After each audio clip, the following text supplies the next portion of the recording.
एक सब थकान, वीकनेस, बहुत ज़्यादा कमज़ोरी, ऐसा लगता है पड़े रहो, लेटे रहो, सोते रहो, कुछ काम करने का मन नहीं करता है, कहीं जाने का मन नहीं करता है, कहीं भी कोई भी किसी भी प्रकार की एक्टिविटी करने का मन नहीं करता है। और कभी कभार तो हमें उंगलियों में टिंगलिंग जैसा यानी कि हल्की हल्की उंगलियां सुन्नपन देखने को मिलता है। अगर जरा सा भी किसी करवट लेकर के सो जाए तो ऐसी कंडीशन में हमें सुन्नपन देखने को मिलता है, यानी कि हमारा हाथ या पैर सुन्न हो जाता है। दोस्तों, आज की इस वीडियो में इसी टॉपिक से संबंधित कुछ जानकारी आप सभी के साथ में शेयर करेंगे और जानेंगे कि ऐसा क्यों हो रहा है और ये क्या इसके रीजन हो सकते हैं। तो दोस्तों, मैं डॉक्टर लोकेंद्र DPH VHMS आप सभी के साथ में हाजिर हूँ एक नया टॉपिक लेकर। सो चलिए शुरू करते हैं।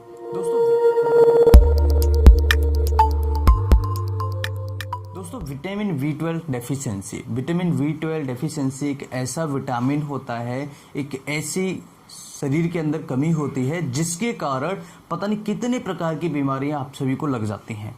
यानी कि विटामिन B12 जिस शरीर में कम होगा, जिस व्यक्ति के अंदर कम होगा, जिस मरीज के अंदर कम होगा, उसको काफ़ी सारी ऐसी बीमारियां हैं जो आगे चल के आने वाले समय में परेशान करने वाली हैं। आमतौर पर विटामिन B12 डेफिशिएंसी हमें पता भी नहीं लगता है, हम समझ भी नहीं पाते हैं, लेकिन जैसे जैसे थोड़ा सा टाइम निकलता है, 5-6 महीने निकलते हैं, 1 साल निकलता है, उसके बाद हमें लगता है कि हमारे शरीर में कुछ गड़बड़ है और ये होता है विटामिन B12 की डेफिशिएंसी।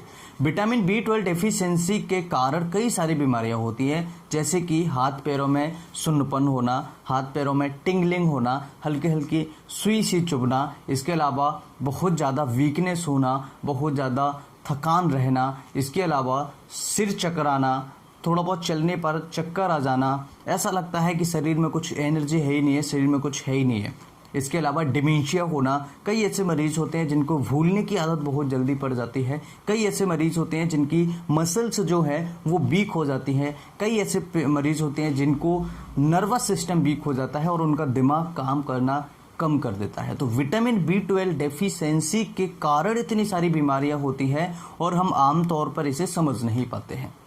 विटामिन B12 की डेफिशिएंसी यानी कमी के कारण क्या है, ये हम सभी को समझना बहुत ज़्यादा ज़रूरी है, क्योंकि कई ऐसे रीजंस हैं जो आम तौर पर हम कई सारी दवाइयाँ खा रहे हैं, हमें नहीं पता है कि उसके साइड इफ़ेक्ट्स क्या हैं, लेकिन फिर भी हम बिना डॉक्टर की सलाह के या फिर अनजाने में इस प्रकार की दवाइयाँ खा रहे हैं जिनसे विटामिन B12 की डेफिशिएंसी होती है। सबसे पहले हम समझेंगे ऐसे 3 दवाइयों के बारे में जिनके कारण विटामिन B12 की डेफिशिएंसी होती है। सबसे पहला होता है, एक शुगर की मेडिसिन होती है मेटफॉर्मिन। ये एक ऐसी दवाई है जो अगर पेशेंट लगातार खा रहा है या इस दवाई को बिना डॉक्टर के सलाह के लंबे समय तक लिया जा रहा है तो इस दवाई के साइड इफ़ेक्ट्स ही समझ लीजिए कि इस दवाई को खाने से विटामिन B12 की डेफिशिएंसी शरीर में हो जाती है। इसके अलावा दूसरा मेडिसिन होता है एंटासिड्स, जो कई प्रकार की एंटासिड्स होती हैं, क्योंकि ये आपके स्टमक में एसिड्स को कम करती हैं। जब यानी कि जो एसिड होता है ये विटामिन B12 को पचाने में, डाइजेस्ट करने में, एब्जॉर्ब करने में हेल्प करता है। जब ये एसिड ही बिल्कुल तरीके से ख़त्म कर दिया जाएगा, एंटासिड से ले लेके एसिड्स को बनने ही नहीं दिया जाएगा, तो ऐसी सिचुएशन में आपके शरीर के अंदर विटामिन B12 की डेफिशिएंसी हो सकती है। इसके अलावा एक आपके स्टमक में होता है IF, जिसे हम इंट्रिंसिक फैक्टर कहते हैं। अगर उसकी कमी होगी शरीर के अंदर तब भी आपके शरीर के अंदर विटामिन B12 की डेफिशिएंसी यानी कि कमी हो सकती है। इसके अलावा कई सारे ऐसे रीजंस हैं, कई सारे ऐसे कारण हैं जिनकी वजह से आपके शरीर में विटामिन B12 की डेफिशिएंसी हो सकती है।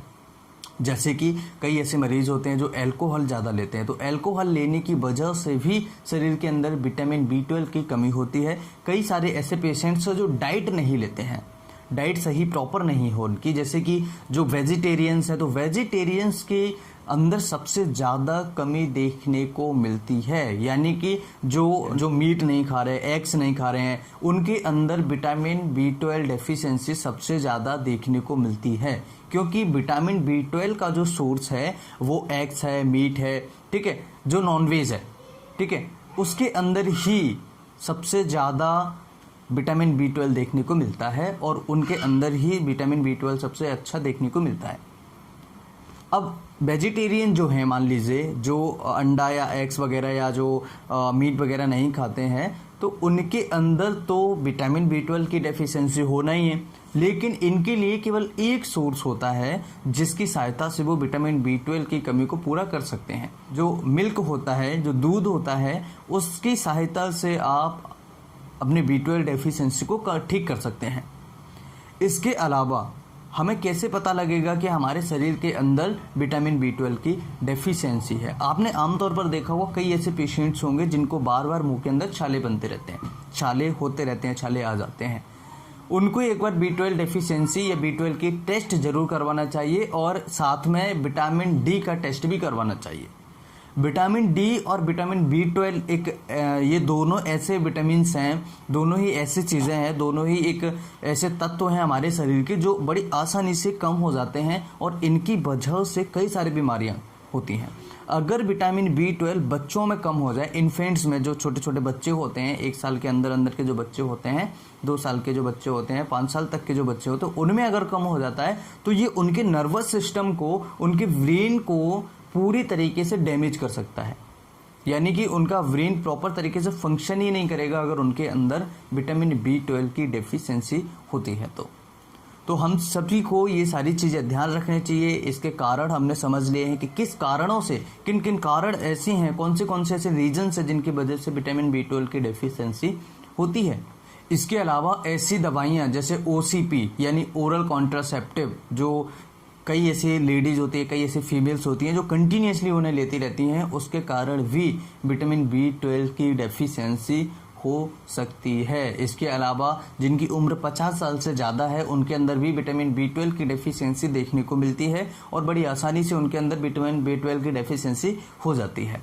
इसके अलावा कई सारे बीमारियां हैं जैसे कि ऑटोइम्यून डिसीजेस, जैसे आंतों की कोई बीमारी हो, फॉर एग्जांपल क्रॉन्स डिसीज है, ठीक है, या ऑटोइम्यून डिसीज जो आपके शरीर के अंदर ही कोई सेल्स खराब होने की वजह से या कोई अन्य समस्या की वजह से अंदर ही अंदर बनती जा रही है, जो ऑटो इम्यून डिसीज है, जो आपके इम्यून सिस्टम को भी खराब करेगी। ऐसी कंडीशन में भी आपके अंदर विटामिन B12 की डेफिशिएंसी हो सकती है। सो बहुत सारे रीजंस हमने समझ लिए हैं विटामिन B12 डेफिशिएंसी होने के, और इसके जो लक्षण होते हैं जैसे मुंह के अंदर बार बार छाले होना, बहुत ज़्यादा थकान रहना, बहुत ज़्यादा कमजोरी रहना, कुछ काम करने का मन नहीं करता है, ऐसा लगता है सोते रहो, आलस टाइप का बहुत ज़्यादा रहता है, और स्किन का रूखापन देखने को ज़्यादा मिलता है, बाल बहुत जल्दी झड़ने लगते हैं पेशेंट के, उसको लगता है कि मेरे बाल बहुत ज़्यादा झड़ रहे हैं।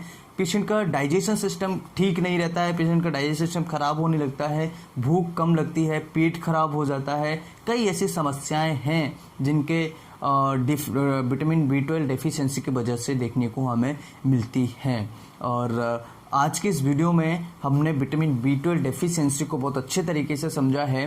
नर्वस सिस्टम को स्पेशली डैमेज करता है। अगर विटामिन B12 डेफिशिएंसी होता है शरीर में तो नर्वस सिस्टम को, जो हमारी नर्व्स होती हैं, उनको बहुत ज़्यादा डैमेज करता है। आपने देखा होगा कई ऐसे पेशेंट्स होते हैं जिनको साइटिका का दर्द होता है। साइटिका दर्द यानी कि यहाँ से जो आपकी कमर है वहाँ से नीचे तक पैर तक जाता है और ऐसा लगता है जैसे बिजली सी तड़प रही है। वो नर्व का पेन होता है ना, तो वो नर्वस सिस्टम होता है। इसी तरीके से हमारे हाथों में दर्द होता है, हमारे हाथ सुन्न पड़ने लगते हैं, हाथों में कुछ चुभन जैसे सुई चुभने लगती है। इस तरह के अगर सिम्टम्स, इस तरह की परेशानी अगर आती हैं तो एक बार डॉक्टर से जरूर कंसल्ट करें। आज के इस वीडियो में हमने डिटेल में समझा विटामिन B12 डेफिशिएंसी के कारण और इलाज क्या है। वीडियो अच्छा लगे तो लाइक शेयर एंड सब्सक्राइब करें। फिर मिलते हैं इसी तरह की नई वीडियो में, तब तक के लिए नमस्कार, जय हिंद।